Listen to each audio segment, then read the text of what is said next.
एक मोठी बातमी नाशिकच्या तपोवनमधील वृक्षतोड प्रकरणी आता शांतता मोर्चा निघालेला आहे। नाशिकच्या हुतात्मा स्मारक परिसरातून मोर्चाला सुरुवात झाली आहे। अमित ठाकरे मोर्चात सामील झाले असून मोर्चा महापालिकेवरती जाऊन धडकणार आहे।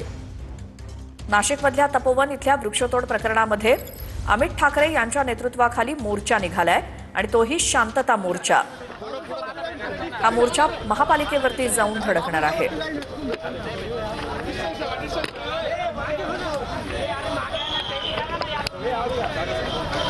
नाशिकमधली दृश्य आपण बघतोय। शांतता मोर्चा, मनसेचे सर्व नेते पदाधिकारी या मोर्चामध्ये सामील झालेत। स्वतः मनसे नेते अमित ठाकरे या मोर्चामध्ये सामील झाले असून तपोवनातील वृक्षतोड प्रकरणात हा शांतता मोर्चा आज काढण्यात आलाय, जो नाशिक महानगरपालिकेवरती जाऊन धडकणार आहे।